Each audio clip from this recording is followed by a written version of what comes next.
हमारे खास मुलाकात कार्यक्रम में आज हमारे साथ खास मेहमान डॉक्टर कौशल कुमार श्रीवास्तव साहब हैं। कौशल कुमार श्रीवास्तव साहब का नाम जाना पहचाना है। श्रीवास्तव साहब से इनके जीवन परिचय के बारे में हम जानेंगे। होम्यो चिकित्सक की सेवा में रह चुके डॉक्टर श्रीवास्तव एक साहित्यकार भी हैं। इनसे इनके साहित्यिक यात्रा के बारे में जानेंगे। साथ ही ये कई सांस्कृतिक कार्यक्रमों से इनका जुड़ाव रहा है। इस बारे में भी हम इनसे बखूबी जानेंगे। आइए बात करते हैं श्रीवास्तव साहब से।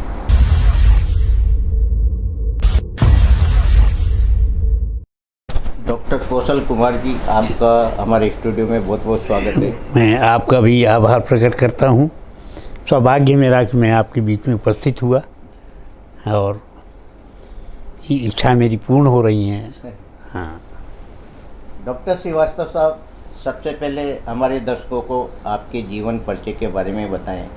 आप कहाँ से हैं, आपकी शिक्षा कहाँ हुई और कब से आपने जो होम्यो चिकित्सा के क्षेत्र में काम किया? हाँ, हमारे देखिए मैं इतना जानता हूँ, मेरा परिचय तो क्या है, पहले तो मैं एक आदमी हूँ जी। पहले तो मैं एक आदमी हूँ। हर आदमी देखने से आदमी लगता है, दृष्टिगत आदमी है, लेकिन वो अगर उसकी आदमीता नहीं है तो वो आदमी नहीं है जी। बहुत बढ़िया। ये विचार मुझे परिवार से मिले। तो मैं आपको बताना चाहूँ कि मैं वैसे पूर्ण रूप से उत्तर प्रदेश में पूर्वांचल क्षेत्र है, वहाँ फतेहपुर डिस्ट्रिक्ट, जहाँ के विश्वनाथ प्रताप सिंह प्राइम मिनिस्टर हुआ करते थे, उस डिस्ट्रिक्ट का हूँ मैं, बिनकी तहसील के, जहाँ के राष्ट्र कवि थे पंडित सोहन लाल द्विवेदी। उनका भी आशीर्वाद दिया मैंने। तो भारतपुर गांव में मेरा हुआ, एक संभ्रांत शिक्षित कास्ट परिवार में मेरा जन्म हुआ।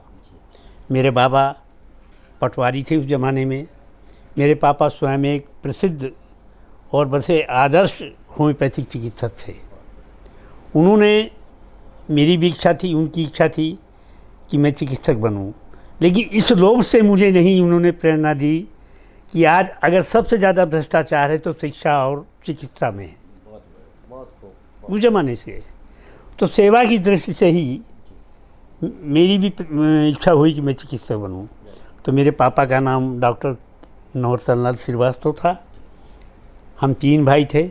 मेरे बड़े भाई Shri Mahesh Kumar Srivastava deputy director animals husbandry, मतलब दुग्धशाला विभाग में थे उत्तर प्रदेश में।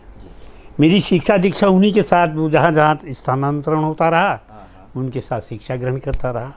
उनसे छोटे मेरे बड़े भाई साहब कोटा में ही हैं, RAPP से, रावत भाटा से रिटायर्ड इंजीनियर हैं। और छोटा ही छोटा मैं हूँ जो आपके सामने उपस्थित हूँ। तो क्या हुआ कि इसके पहले कि मैं आगे बढ़ूँ, मैं परिवार में सुना करता था कि शिक्षा केवल व्यापार औद्योगिकरण नहीं करना है हमें शिक्षक। तो रामायण पढ़ते थे तो मेरे पिताजी मेरी अम्मा मुझसे कहती थी कि आप देखो, उसी का ज्ञान मुझे हुआ कि पहले बताया गया कि शिक्षा किस तरह की होनी चाहिए। आज क्या है वर्तमान में? आज प्रसाद में कि माता पिता बालक ही बुलावई। माता पिता बालक को बुलाते हैं, माता पिता बालक ही बुलावई, उदर भरन को ज्ञान सिखावई। केवल इतना सिखा देते हैं कि नहीं बेटा ये करो, इसमें अच्छी सैलरी है, ये करो बेटा इसमें अच्छा पैसा मिलेगा। वो बच्चे हाथ से फिसल जाते हैं। और इसके साथ फिर मेरे घर में तो ये सिखाया गया है कि माता पिता प्रातःकाल उठ के रघुनाथा, ये कहा प्रातःकाल उठ के, रामायण में ही जीवन था मेरे परिवार का। प्रातःकाल उठ के रघुनाथा माता पिता उड़ना वही माथा। माता पिता सुबह उठकर सर्वप्रथम अपने माता पिता और गुरुजनों को प्रणाम करें। तो जहाँ धर्म है वहाँ अधर्म नहीं होगा। तो शिक्षा का व्यावसायिकरण मेरे परिवार में नहीं हुआ। तो मेरी शिक्षा जो है, मैंने इंटरमीडिएट प्रारंभ से तो 8वीं क्लास तक गांव का ही में ही पढ़ा। फिर मेरे बड़े भैया के साथ मैं इलाहाबाद से हाई स्कूल किया। फिर मेरे भैया का ट्रांसफ़र देहरादून हो गया। तो फिर मैं उनके साथ इंटरमीडिएट किया, फिर कानपुर आ गया। लखनऊ से मैंने DHMS किया, होम्योपैथिक का कोर्स होता है जो वो कंप्लीट कर लिया। उसके बाद दुर्भाग्यवश मेरी माँ का देहावसान हो गया, तो फिर मैं राजस्थान मेरे पिताजी के साथ यहाँ आ गया। मेरे पिताजी राजस्थान में डॉक्टर थे, यहाँ आ गया मैं। तो मेरी प्रारंभिक चिकित्सा में जब मैं आया तो मेरी नियुक्ति लाखेरी राजस्थान में है। लाखेरी में मैं 14 महीना रहा, तो कॉन्ट्रैक्ट बेसिस पर था मैं। फिर फलोदी क्वेरी एक सवाई माधोपुर ज़िले में है, जयपुर उद्योग लिमिटेड, एशिया की मानी हुई सीमेंट फैक्ट्री है, उसमें जगह निकली, मैंने अप्लाई किया, मेरी नियुक्ति हुई। तो फलोदी ब्रांच में, क्वेरी ब्रांच में मेरी पोस्टिंग रही सर। वहाँ मैं 10 साल तक रहा, लेकिन दुर्भाग्यवश मेरे साहस और धैर्य की परीक्षा लेनी थी भगवान को, वो उद्योग बंद हो गया, सिख में चला गया। और लोगों की तरह मैं भी बेरोज़गार हो गया, सड़क पर आ गया। लेकिन मैंने अपनी हिम्मत नहीं हारी, न अपने को टूटने बिखरने नहीं दिया। जबकि मेरे पास 3 पुत्र और 1 पुत्री साथ थे। तो सबसे बड़ा तो विश्वास मैंने ये देखा कि कर्म करने में तो आदमी स्वतंत्र है, लेकिन फल भोगने में स्वतंत्र नहीं है। सही है। ये मुझे घर से सिखाया गया। तो 10 साल वहाँ नौकरी करने के बाद जब वो सीख हो गई, फिर उस क्षेत्र के लोग ज़्यादा थे, कहाँ, करौली ज़िला के। फिर मैंने मुझसे कहा कि आप सपोर्टर आइए। उस ज़माने में वहाँ मेडिकल की कोई भी फैसिलिटीज़ नहीं थी, तो मैं वहाँ रहा। और आप देखिए 72 से 82 तक तो मैं फलोदी रहा। फैक्ट्री बंद होने के बाद फिर 83 से और अब तक पिछले साल तक 40 वर्ष कंटिन्यू लगातार मैं सपोर्टर रहा। और अपना प्राइवेट में भी RMP हो गया। कौन पूछता है कि वहाँ डिग्री है कि नहीं है, लेकिन अंदर से मैं एक अपने को बहुत अच्छा सेवक मानता रहा कि मेरा सौभाग्य शायद ईश्वर ने इसीलिए मेरी परीक्षा ले रहा है। मैं लोगों के बीच आया, उस इलाके के ही लोग, उस फैक्ट्री के लोग ज़्यादा थे, तो मुझे जमने में, मुझे सेट होने में टाइम नहीं लगा। अब आप देख लीजिए 83 में मेरी प्राइवेट फीस 2 रुपया थी। 83 में at that time I did take the only 2 rupees fees per patient, 2 रुपये। बढ़ते बढ़ते फिर मेरे दोस्तों ने कहा कि यार अब तो कुछ बढ़ाओ 5 रुपये किया। लोग बाज़ार में आते थे तो मेरे नाम से कम ये पूछते थे कि यार वो 5 रुपये वाला डॉक्टर कहाँ बैठता है। तो लोग बता देते थे कि यार वो बैठा है, वो बैठता है। मैं जानता हूँ कि मैं परिहास का भी पात्र रहा और डॉक्टरों के आगे, यार तुम क्या करोगे, क्या कमाओगे, क्या करोगे, बच्चों को कैसे पढ़ाओगे, क्या है। मैंने कहा देखिए हमें अपना कर्म करना है, सब ईश्वर अपने आप व्यवस्था करता है। इस तरह करते करते आपको मालूम है मेरा बड़ा पुत्र, मैं 40 साल के अथक मेहनत और परिश्रम से, मेरा यही एक उद्देश्य था कि मेरे बच्चे पोषित होते रहें, मैं उनको रोटी कपड़ा और मकान दे सकूं और शिक्षा की व्यवस्था कर सकूं। लोग पूछते थे क्या बनाओगे, मैंने कहा सबसे पहले तो मैं इनको एक अच्छा इंसान बनाऊंगा। डॉक्टर, चिकित्सक, मैनेजर, इंजीनियर तो सभी बनाते हैं। तो सौभाग्यवश मेरा बच्चा आज 4ठी क्लास फलोदी से किया इसने, और उसके बाद सपोर्टरा से इसने करौली में BSc किया, फिर उसके बाद BSc किया इसने जयपुर से। और इतना साहसी बच्चा था, इसने मुझे हिम्मत दिया। और लोग कहते हैं कि आपने बड़ा त्याग किया। अरे मैंने कहा नहीं, मेरे बच्चों ने मेरे साथ बड़ा सहयोग और त्याग किया। नहीं, आज के वर्तमान को देखता हूँ मैं, आज के वर्तमान को देखता हूँ मैं, तो नहीं, आभारी हूँ मैं भगवान का। तो ये बच्चा जो है अपॉइंटमेंट हो गया, पहला अपॉइंटमेंट इसका पाटन में हुआ, एजुकेशन बढ़ाता रहा। आज आपके सामने है, वो आपके सामने है, एक अधिकारी के साथ साथ एक अच्छा व्यक्ति भी है, और वो मेरे एक पूरक हैं। इससे छोटा बच्चा वो एमए करने के बाद में उसको होटल मैनेजमेंट का कोर्स कराया इसी बड़े बच्चे ने यहीं रख कर। आज वो नवरंग होटल जो यहाँ का माना हुआ होटल है कोटा का, उसमें प्रबंधक है मिस्टर विकास कुमार श्रीवास्तव। तीसरा बेटा है मेरा जो टेरिटरी मैनेजर है, मलेशिया की एक कंपनी है, उसमें एमबीए कराया है उसको, आज वो उत्तराखंड में पोस्टेड है। तो बच्ची है मेरी एक कविता नाम से। देखिए, लिखना तो कविता कवि बनना बात की चीज़ है, प्रभु ने पहले ही कविता दे दिया मुझे तो वो आज सीनियर हायर सेकेंडरी स्कूल में बाबू है और 8 पौत्र पौत्रियों के बीच में आनंदमय हूँ। मेरा जीवन, मुझे कोई भी किसी तरह की दिक्कत नहीं है। डॉक्टर श्रीवास्तव साहब, आपने जो चिकित्सा का क्षेत्र था, आज तो चिकित्सा और शिक्षा आपने सही बताया कि एक व्यवसायिक क्षेत्र हो गया है। हाँ हाँ, आपने उसे एक सेवा का भाव दिया और उस सेवा के भाव से आज आपको पूरे राजस्थान में जाना जाता है कि डॉक्टर श्रीवास्तव साहब कौन है। तो आप क्या शिक्षा देना चाहेंगे आज के जो इस शिक्षा और मैं यही कहना चाहता हूँ कि सबसे पहले मैं अभिभावकों पर जाऊँगा। किसी से पूछिए, लाखों करोड़ों रुपए लगा के लोग उनको फॉरेन भेज देते हैं, इंडिया से भी एमबीबीएस कराते हैं, भारी डिग्रियाँ दिलाता है।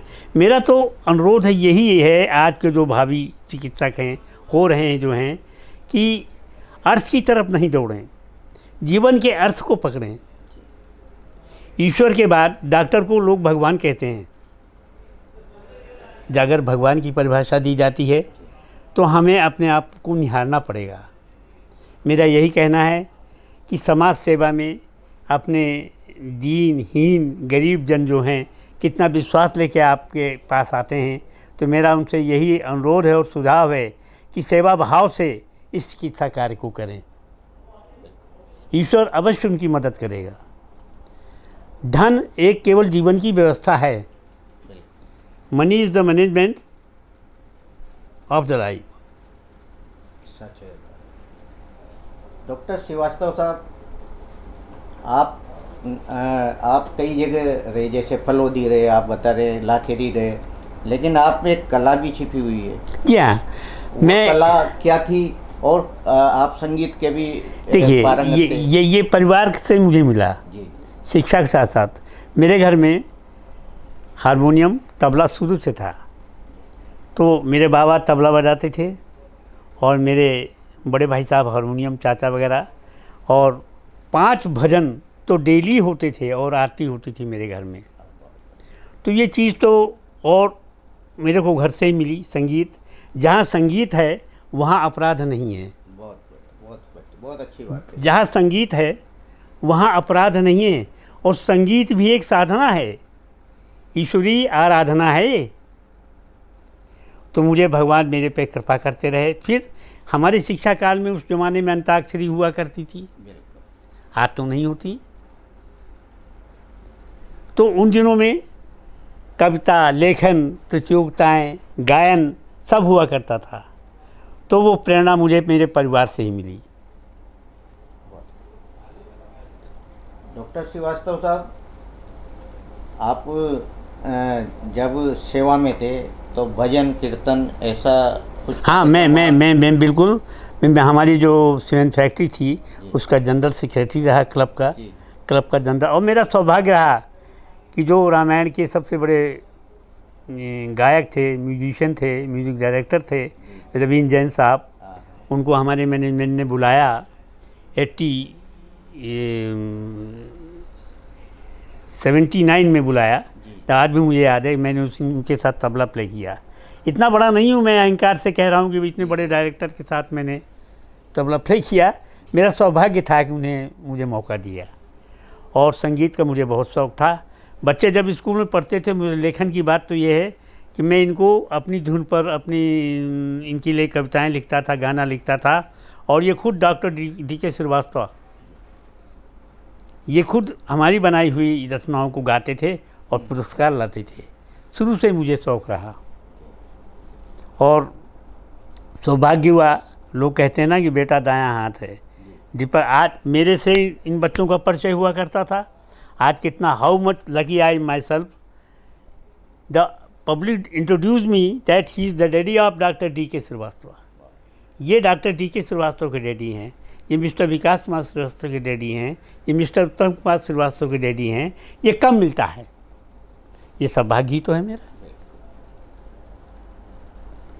श्रीवास्तव साहब, आपके घर में संगीत का माहौल हमेशा बना रहा, तो संगीत से एक परिवार में अनुशासन भी आता है। हाँ, बिल्कुल बिल्कुल। वो अनुशासन, जैसा मैं समझ रहा हूँ आपकी बात से, वह अनुशासन आपके परिवार में कायम रहा, तो उस वजह से बच्चे भी काबिल बने आपके। तो अनुशासन। अच्छा, एक परिवार में, एक मिनट, परिवार में हम देखते हैं कि आजकल परिवारों की क्या, परिवार की परिभाषा बदल गई है। लोग कहते हैं कि family is the first institute of the child. परिवार बालक की प्रथम पाठशाला है, लेकिन वो बिखर गया। कहने को केवल सनाप लगाए हुए हैं, और संगीत के माध्यम से, साहित्य के माध्यम से, लोकोक्तियों के माध्यम से, कहानी किस्सों के माध्यम से हम हमारे घर के भी एक साथ बैठते थे और एक दूसरे तक पहुंचते थे, एक दूसरे तक पहुंचते थे, तो ऐसा लगता था कि परिवार है। आज वही, आज मेरे परिवार में भी है, जो मेरे जो परिवार है, सब एक साथ जब बैठते हैं तो मैं बड़ा अपने को धनी मानता हूँ, सौभाग्यशाली मानता हूँ कि एक जाजिम पर 3 भाई और 1 बहन बैठे हैं। यही होना चाहिए था। डॉक्टर श्रीवास्तव साहब, आपने चिकित्सा सेवा में भी अपना रोल तो अदा किया ही सही, लेकिन मैं अब आगे बढ़ता हूँ आपके साहित्यिक यात्रा के जी हाँ, जी हाँ। चिकित्सा क्षेत्र में रहते हुए साहित्य का जो आपका अंकुरण हुआ, कब से मानते हैं आप? हाँ, ये बिल्कुल सही प्रश्न है आपका सर, कि एक वैज्ञानिक, विज्ञान, साइंटिफिक मैन होते हुए विज्ञान की तरफ जाते हुए उस व्यक्ति का रुझान साहित्य में कैसे हुआ। बात बिल्कुल सही कहा आपने।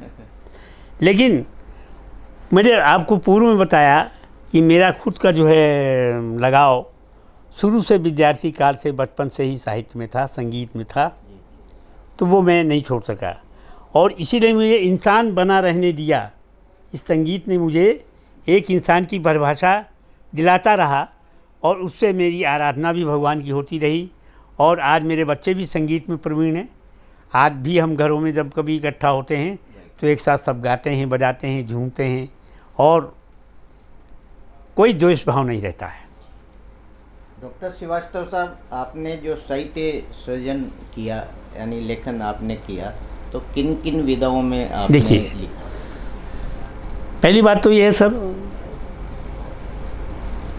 मेरी जैसी किताब आपने देखी सर जी, भीड़ आदमी, तो मैं आदमियों के बीच में ही तो रहा, और आम आदमियों के बीच में रहा, तो मैं उनकी सहानुभूति और समानुभूति से उनसे परिचित होता रहा। समानुभूति का मतलब जो उसके पास जैसा अनुभव कर रहा है वैसा मैं करूं, और सहानुभूति मैं क्या कर सकता हूं, अगर कुछ नहीं दे सकता तो ईमानदारी से अपने कर्म को तो करूं। मैं चिकित्सक बना तो अपने पद का दुरुपयोग नहीं किया, सदुपयोग किया, और जब कभी वो मरीज़ मुझसे खुश होकर, प्रसन्न होकर जाता था, आज उन्हीं का आशीर्वाद है कि आज मैं आनंद से हूँ। डॉक्टर श्रीवास्तव साहब, चिकित्सा का जो पद होता है वो एक सेवा भाव का होता है। जब जैसा एक चिकित्सक का जैसा व्यक्तित्व होता है, तो मरीज आता है तो उसके व्यक्तित्व को देखकर उसकी बीमारी खत्म हो जाती है, ऐसा मानते हैं। जी हाँ, बिल्कुल सही है। आपने तो, आपका तो काफ़ी अनुभव है, कई लोग आपके पास आए तो कैसा महसूस करके जाते? देखिए, मैं तो जानता हूँ, देखिए, कि केवल डॉक्टर की गोली ही काम नहीं करती, जी, आपकी सहानुभूति की बोली भी काम करती है, और मित्रों की टोली भी काम करती है। परिवार के लोग मेरे साथ आते थे तो आधा तो वो मेरी से बातचीत करने पे ही खुश हो जाते थे, और मैं उनसे कहता था कि देखिए, आप बिल्कुल ठीक हैं, आप अपने आप को स्वस्थ मानिए, ये तो किराए का है मकान, तुम अंदर से मजबूत बनो। रूहानी तौर पे भी मैं उनको बताता था कि you are not a physical body, आप केवल एक शरीर नहीं हो इसका नाम दे दिया ये वो नहीं, ईश्वर ने अगर जीवन दिया है तो आप जिंदा रहेंगे हैं। तो इस तरह मैं मेरे चिकित्सा कार्य में रहा और उनकी पीड़ाओं को, उनके प्रति जो वेदनाएं थी उनको देखकर मैं शब्द से, भाव से और आप तक, श्रोतागणों तक अपनी बात कहने का मौका मैंने इस साहित्य को समझा कि जीवन भी एक कविता है, जीवन भी कविता की तरह जीवन का भी अंत होना है। तो मैं लिखने की प्रेरणा रही मेरे, और मैं आज तक लिखता रहा और लिखता हूँ। डॉक्टर श्रीवास्तव साहब, मैं एक बात मेरे जहन में आ रही है, वो मैं शेयर करना चाहता हूँ कि जब कोई मरीज आप जैसे व्यक्तित्व के पास आता था तो वो अपनी सहानुभूति और अपनी उससे ठीक होकर चला जाता था, यानी प्रसन्न होकर उगड़ जाता था। लेकिन आज की जो वर्तमान चिकित्सा से व्यवस्था है, वह चिकित्सक नब्ज देख के उसकी सही मरीज की जो ब्लड प्रेशर बढ़ा के उगड़ जाता है, यानी उसका आर्थिक बोझ मरीज पर आ रहा है। तो ये वास्तव में होना चाहिए क्या इस सेवा में? देखिए, सर्वप्रथम चिकित्सक को तो मैं तो ये जानता हूँ, अपने को उसकी जगह पर खड़ा करके देखना चाहिए। बिल्कुल सच है कि अगर मैं ऐसा होता तो ये आज ये जो हम देख रहे हैं कोलाहल ये नहीं होता। सच है। तो मैं उनकी भी एक घटना बताऊं। मैंने उसको ट्रीटमेंट दिया, उसके बाद उसके पास पैसे नहीं थी, तो वो कहने लगा कि साहब, लाहौरती में कहा उसने, हमारे ये छातो रखान लो, मैं ओजू आऊँगा जब आपको पीछा दे जाऊँगा। मैं बड़ा अद्भुत हुआ, मैं बड़ा दुखी हुआ। मैंने कहा नहीं, आप छाता भी ले जाइए और जो मेरे से सेवा हो बताइए। आज अब इससे ज़्यादा और क्या बताऊँ, 40 साल में एक लड़का मेरे सामने आया, यंग 22-23 साल का, अपने छोटे से बच्चे को लेके। उसके साथ पटेल भी आया। उससे कहने लगा साहब इलाज करो। मैंने उसका बच्चे का इलाज किया। उसने कहा था पहचानो तो कहीं साहब? मैंने कहा कौन? कहा ये आपको राकेश है जी की डिलीवरी में आप गया। देखिए आप 40 वर्ष का अंतराल, इसकी डिलीवरी में आप गए। आज ये 23 साल का हो गया, रेलवे में है, आप अपने बच्चे को लेके आया। इससे बड़ा और सौभाग्य क्या चाहिए? केवल मैं एक सेंटर ही नहीं रहा कि वहाँ चलो डॉक्टर के यहाँ, मेरा पारिवारिक संबंध रहा, परिवार से पारिवारिक संबंध रहा, और मेरे बच्चे भी उन सब से जुड़े रहे। डॉक्टर श्रीवास्तव साहब, आपने जो आपकी जो कृति आई भीड़ का आदमी, तो उसमें आपने क्या लिखा समाज के लिए? जी, अब मैं आपको बता ही दूँ। मैंने जो देखा जो सुना, उसके अनुरूप ही मैंने अपने आप को गढ़ा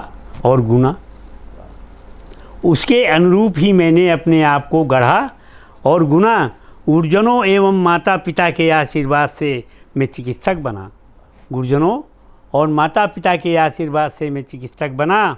मैंने अर्थ के चक्कर में न पड़कर जीवन को अनर्थ नहीं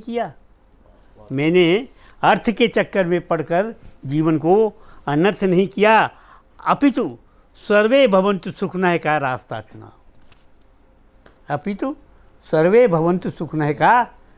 चुना। तो इस तरह मैं एक लाइन और सुनाता हूँ आपको।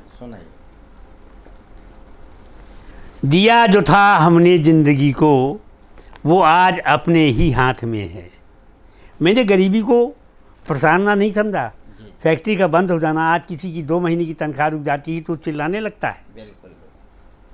लेकिन हम लोगों ने साल भर तक विक्षोभ भोगा फैक्ट्री बंद हो जाने के बाद, लेकिन हिम्मत नहीं हारा मैं। आज मेरा वर्तमान जो है, मैं आज पर जीता रहा तो कल अपने आप सुधरता चला गया। तो सर्वे भवन्तु सुखिनः का रास्ता चुना। और लक्ष्मी के लिए इसलिए नहीं भागा, धन के पीछे इसलिए नहीं भागा कि लक्ष्मी चंचला है, सोने नहीं देती। ज़्यादा हो गया तो तोड़ ले जाएंगे। खट की आवाज़ हुई, अरे देखना कहीं मर गया, ब्याज पे दे दिया, आएगा कि नहीं आएगा, मर गया, एक से और से और हो, मर गया। इसी में जीवन गुजार देता है और बच्चे कहाँ से कहाँ चले जाते हैं। मखमली लक्ष्मी चंचला है, सोने नहीं देती, मखमली बिस्तरों पर नींद नहीं रहती, आवाम कभी नींद की गोली नहीं लेती। आवाम कभी नींद की गोली नहीं लेती। फिर मुसीबत आई मेरे साथ, मैं घबराया नहीं आई ना। मुसीबतों ने भी कभी मेरे घर पर दस्तक दी थी, मुसीबतों ने भी कभी मेरे घर पर दस्तक दी थी। मैं घबराया नहीं क्योंकि मेरी आस्था साहस और धैर्य पर थी। मेरी हिम्मत आस्था साहस और धैर्य पर थी। इसी अंदाज से मैंने ज़िंदगी गुजर बसर की थी, इसी अंदाज से मैंने ज़िंदगी गुजर बसर की थी। तो ये रहा मेरा साहित्य का। और मैं अब जो लिख रहा हूँ ये मैं आपको कविता समझ लूँगा आपका, कि मैं भीड़ का आदमी का आपको मैं आलंक सुनाऊँगा। क्या आकलन रहा? अच्छा, ये सौभाग्य तो है कि आज मेरे बेटे का दीपक का जो है वर्ड में नाम है, वर्ड में नाम है वो। तो मैं जहाँ अगर आसमान पे बेटा हो गया तो फिर मैं भी आसमान में हूँ। ये बिल्कुल सत्य बात है। परिचय देने के काबिल तो हूँ। छोटा बेटा देखिए आप, क्वालिफाइड है, बहू है मेरी, सब बहुत, मतलब मैं ये मानता हूँ कि मेरा घर जो है बिल्कुल आनंद भवन है। तो मैं सुनाऊँ सर? बहुत सुनाइए सर। मैं भी धरा की भीड़ का एक आदमी हूँ, मैं भी धरा की भीड़ का एक आदमी हूँ, भले ही मैं बड़ा आदमी नहीं पर आदमी हूँ। भले ही मैं बड़ा आदमी नहीं पर आदमी हूँ, वैसे आदमी हूँ मैं सदियों पुराना, संक्रमित हो चला है अब का ज़माना। लोग कहते हैं ज़माना बदल गया, अरे काहे का ज़माना बदल गया? आदमी बदल गया, ज़माना नहीं। कोयल क्यों नहीं बदली? कौवा क्यों नहीं बदला? जानवर क्यों नहीं बदले? इंसान बदल गया। वैसे आदमी हूँ मैं सदियों पुराना, संक्रमित हो चला अब का ज़माना। आदमी बदलता है ज़माना नहीं, आज वो नया है पुराना नहीं, आज ये नया है पुराना नहीं। अपने सुकर्मों का फलांश भर है आदमी, अपने सुकर्मों का फलांश भर है आदमी, अनंत यात्राओं का कलांश भर है आदमी। अपेक्षाओं इच्छाओं की पूर्णता में ही, अपेक्षाओं इच्छाओं की पूर्णता में ही अब भूल बैठा है आदमी कि क्या मैं आदमी हूँ। अपेक्षाओं इच्छाओं की पूर्णता में ही भूल बैठा है आदमी कि मैं एक आदमी हूँ। संसार एक रंगमंच है, संसार एक रंगमंच है, जीवन एक नाटक है, ईश्वर उसका संचालक है, आदमी एक अभिनय कारक है। मैं अपने पिता का रोल अच्छा गाता करूँ, मित्र का रोल, डॉक्टर का रोल, क्यों साहब? आदमी जिस पद में है, जिस गरिमा में बैठा है, उसके अच्छे ढंग से उसको तरकीब से उसको निभाता रहे, यही एक आवश्यकता है। नाटक में लंबाई का नहीं महत्व, नाटक में लंबाई का नहीं महत्व, पात्रों की अभिनय शैली का ही अस्तित्व है। वाह यार क्या जनक का रोल किया, सही है, इनाम दो। वाह यार क्या चिकित्सक रहा, ये मेरे साथ रहा। वाह यार क्या आपका बेटा है, ये सही है। मैं एक अनुभव बताऊं, 1 मिनट बीच में लेके। बच्चा मेरे ऑफिस में जाओ, एक आदमी बाहर निकल रहा, मैंने पूछा कि कैसे हैं अधिकारी महोदय, कैसे हैं वो? कहें आपको भी? हाँ साहब। अरे क्या है वो? क्या साहब, क्या इंसान है साहब, अधिकारी तो बस मैं आई बार फुली सेटिस्फाइड देयर, इसकी ज़रूरत है। तो नाटक में लंबाई का नहीं महत्व, पात्रों की अभिनय शैली का ही अस्तित्व। वो कभी राजा है कभी रंक है, आदमी के पात्र का अभिनय ही सत्व है, आदमी के पात्र का अभिनय ही सत्व है। माता पिता ने जैसा गढ़ा मुझे वही तो मैं आदमी हूँ, माता पिता ने जैसा गढ़ा मुझे वही तो मैं आदमी हूँ। आदमी प्राणी जगत की कोई एक प्रजाति नहीं, आदमी प्राणी जगत की कोई एक प्रजाति नहीं, हर प्राणी कर्म भोगी है, आदमी तो कर्मयोगी है। बड़े भाग्य से मानुष बन जाने का आभास हमारी श्रुतियाँ हमें कराती रहीं। दैहिक दृष्टि से भले ही हर आदमी आदमी होता है, दैहिक दृष्टि से भले ही हर आदमी आदमी होता है। भौतिकता आधुनिकता की चपेट में, भौतिकता आधुनिकता की चपेट में आदमीता को खो बैठा है। भौतिकता आधुनिकता की चपेट में आदमी आदमीता को खो बैठा है, भूल बैठा है कि मैं एक आदमी हूँ, भूल बैठा है कि मैं एक आदमी हूँ, मैं भी धरा की भीड़ का एक आदमी हूँ, भले ही बड़ा आदमी नहीं मैं एक आदमी हूँ। धर्म में भी आदमी, अधर्म में भी आदमी, धर्म में भी आदमी, अधर्म में भी आदमी, सुकर्म में दुष्कर्म में भी है आदमी। धर्म और अधर्म की टक्कर में एक दिन अवशेष न बन जाए आदमी, धर्म और अधर्म की टक्कर में एक दिन अवशेष न रह जाए आदमी। निरक्षर भी है, निरक्षर भी साक्षर भी है आदमी, निरर्थक और सार्थक भी है आदमी, निरर्थक और सार्थक भी है आदमी। अर्थ से अनर्थ करता जीवन भागता रहता आजीवन, अर्थ से अनर्थ करता जीवन भागता रहता आजीवन। आसक्त भी है आदमी, अनासक्त भी है आदमी, जो कुछ देता रहता है किसी को, जो कुछ देता रहता है किसी को, दातार भी है आदमी। अंत में लाइनें, अपना भी निरीक्षण परीक्षण करें, अपना भी निरीक्षण परीक्षण करे स्वयं आदमी कि मैं इंसान हूँ या आदमी हूँ, मैं भी धरा की भीड़ का एक आदमी हूँ, भले ही मैं बड़ा आदमी नहीं अपितु मैं एक आदमी हूँ। एक और सुनाऊँ। आज के पर्यावरण में वृक्षों के बारे में लिखा, मैंने हर क्षेत्र को चुना इसको। निर्जन वन में कौन है इनका, इनको नहीं सताते, निर्जन वन में कौन है इनको, इनको नहीं सताते, वृक्षों से जीवन पलता है पापा हमें बताते, वृक्षों से जीवन पलता है पापा हमें बताते। आज की गुठली कल का पौधा, आज की गुठली कल का पौधा बड़ा वृक्ष बन जाता, फल फूलों से लद जाने पर नीचे को झुक जाता। आज की गुठली कल का पौधा बड़ा वृक्ष बन जाता और फल फूलों के लद जाने से नीचे को झुक जाता। जामुन आम बोर मीठे फल, जामुन आम बोर मीठे फल चढ़ डालों पर खाते, छोटे मीठे पक्षी गण कर कलरव अपना मन बहलाते, कर कलरव अपना मन बहलाते। वृक्षों से जीवन पलता है पापा हमें बताते, निर्जन वन में कौन है इनका, इनको नहीं सताते।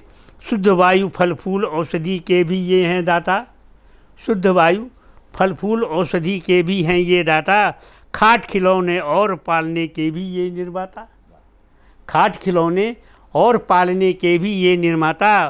गिल्ली डंडा गेंद और बल्ला, गिल्ली डंडा गेंद और बल्ला भी इनसे बन जाते, आते पक्षी पथिक छाँव में बैठ थकान मिटाते, आते पक्षी पथिक छाँव में बैठ थकान मिटाते। वृक्षों से जीवन पलता है पापा हमें बताते, निर्जन वन में कौन है इनका, इनको नहीं सताते। जन्म काल से मृत्यु काल तक ये जीवन के साथी, जन्म काल से मृत्यु काल तक ये जीवन के साथी, बाद सूखने के ये लकड़ी चूल्हे में जल जाती, बाद सूखने के ये लकड़ी चूल्हे में जल जाती। चिता रूप धारण करके वो लाशें रोज जलाती, चिता रूप धारण करके वो लाशें रोज जलाती। स्वहित नहीं दूजे के हित, स्वहित नहीं दूजे के हित वो झूमे और लहराते, खेल कूद में इन पर चढ़ या पीछे हम छिप जाते, खेल कूद में इन पर चढ़ या पीछे छिप जाते। वृक्षों से जीवन पलता है पापा हमें बताते, नहीं रहेंगे वृक्ष। अब देखिए आप क्या स्थिति है वृक्ष नहीं रहने से, जंगल ख़त्म होने से, वहाँ तक भी पहुँचा हमें। नहीं रहेंगे वृक्ष कठिन होगा सावन का आना, नहीं रहेंगे वृक्ष कठिन होगा सावन का आना, कहाँ करेंगे नृत्य मोर गाएगी कोयल गाना, कहाँ करेंगे नृत्य मोर गाएगी कोयल गाना। जितने अधिक घने वन होंगे, जितने अधिक घने वन होंगे, अति वर्षा का सुख पाना, प्राणवायु के बनकर दाता, ये प्राणवायु देते हैं, प्राणवायु के बनकर दाता, झूम झूम लहराना। हरा भरा संसार करें सब मिलकर अलग जगाएं, हरा भरा संसार करें सब मिलकर अलग जगाएं। हरे भरे वृक्षों से हम धरती को स्वर्ग बनाएं, हरे भरे वृक्षों से हम धरती को स्वर्ग बनाएं। कैसा विनिमय है योगदान का, कैसा विनियम है योगदान का, वृक्ष हमें सिखलाते, वृक्षों से जीवन पलता है पापा हमें बताते, निर्जन वन में कौन है इनका इनको नहीं सताते। आने वाले, अब आज की युवाओं को बर्थडे मना रहे हैं, होटल में जा रहे हैं, यहाँ वहाँ कहीं कुछ नहीं। आने वाले जन्म दिवस पर पौधा एक लगाना, मेरी एक सीख है अभिभावकों को, आने वाले जन्म दिवस पर पौधा एक लगाना, मित्र समझकर पौधा रोपो, मित्र समझकर पौधा रोपो, ये कर्तव्य निभाना, प्राणवायु के दाता ये, हर हाल में इन्हें बचाना। वृक्ष नहीं तो सृष्टि कहाँ फिर, वृक्ष नहीं तो सृष्टि कहाँ फिर, अपना कहाँ ठिकाना, जियो और जीने दो वृक्ष हमें सिखलाते, जियो और जीने दो वृक्ष हमें सिखलाते, निर्जन वन में कौन है इनको नहीं सताते। इसी डॉक्टर श्रीवास्तव साहब, जाते जाते मैं एक प्रश्न आपसे और पूछना चाहता हूँ कि आपके जीवन काल में जब कई साधु संत भी आपके द्वार आते रहते। देखिए मैं बताऊँ, आपने सही प्रश्न किया। प्रारंभ से ही मैं मेरे घर में परिवार से, मेरे बुजुर्गों के बीच में मैंने देखा कि हमारे यहाँ संतों का आगमन है, अच्छे महान पुरुषों का आगमन होता रहा। तो उनको हम उस ज़माने में हम लोगों को सिखाया जाता था, पैर छूना, ये करना, वो करना। जब मैं इन विषम परिस्थितियों में जूझ रहा तो मेरे यहाँ एक संत आए जो मुझसे कहा, मैंने उनसे पीड़ा बताई कि सर नौकरी छूट गए, मैं यहाँ हूँ। उन्होंने कहा ठीक है, बच्चे कितने हैं आप? मैंने बच्चे, तीनों बच्चे आए, बड़ा बेटा मेरा दीपक, छोटा तीसरा। पैर छुए ना जब 2-3 आदमियों के, सबके महाराज जी, तो उसने कहा अरे घबराता क्यों है तू, तेरे तो रत्न हैं जिनकी कोई कीमत नहीं, जहाँ ये आदर्श है, संस्कृति है, अनुशासन है, उसको क्या चिंता। क्या इस अवस्था में क्या मेरी जेब के भरोसे ही जी सकता था? हैं? नहीं। शमशान में भी मैंने देखा, पिता मर गया तो वहाँ लठ चलते देखता हूँ। तो भले मैं कैसा भी रहा, मेरे बच्चों से मैं बड़ा प्रसन्न हूँ और मेरे पास सब कुछ है। आज जो बच्चों का है मेरा भी तो है। आज बच्चे कहते हैं सब आपका है। अच्छा, 1 मिनट और बताऊँ, इसके बीच में मैं थोड़ा सा कह जाऊँ। मेरी पत्नी थी, नाम था उनका चंद्रकला। अभी दुर्भाग्यवश कहूँ या क्या कहूँ मैं, अभी ईश्वर का विधान है, हानि लाभ जीवन मरण यश अपयश विदेहात। तो इनकी मम्मी का देहावसान हो गया, आज हमारे बीच नहीं है। लेकिन नहीं, मैं उस व्यवस्था को स्वीकार करता हूँ। उनका नाम था चंद्रकला। 16 कलाएँ होती हैं। इस तरह मेरा जीवन उन चंद्रमा की 16 कलाओं की तरह बदलता रहा। अगर आज अमावस्या है तो मुझे विश्वास था कल पूर्णमासी जरूर आएगी। ये उनकी तरफ से मुझे ज्ञान मिलता रहा। फिर उनके बारे में मैंने एक ही चीज़ लिखा कि दूर जाने का मुझे गम नहीं, दूर जाने का मुझे गम नहीं, यादों में तुम आती रहो ये तो कोई कम नहीं, यादों में तुम आते रहो ये तो कोई कम नहीं। अब बचा ही क्या है जिसके लिए रोया जाए, अब बचा ही क्या है जिसके लिए रोया जाए, क्यों ना अब आराम से सोया जाए। नमस्कार। ये थे हमारे साथ होम्यो चिकित्सक व साहित्यकार डॉक्टर कौशल कुमार श्रीवास्तव साहब। कौशल कुमार श्रीवास्तव साहब का संघर्ष, जीवन बहुत संघर्ष में रहा है, लेकिन इन्होंने अपने दूसरे लोगों को अपना बनाया है और उनको भाव वैसा ही दिया है जो आज देखने को मिलता है इनके व्यक्तित्व से। इन्होंने साहित्य के रूप में एक कृति भी इनके सामने आई है, भीड़ का आदमी है ना, तो उसमें भी इन्होंने वही पीड़ा और दर्द इसमें बयां किया है जो इन्होंने देखा है। आज ये हमारे बीच पधारे, आपका बहुत बहुत स्वागत। नहीं साहब, आपका भी आभारी हूँ मैं, और सभी श्रोतागणों का, दर्शकगणों का भी आभारी हूँ मैं। जैसा भी हूँ आप सबने मुझे देखा और सुना। धन्यवाद सर।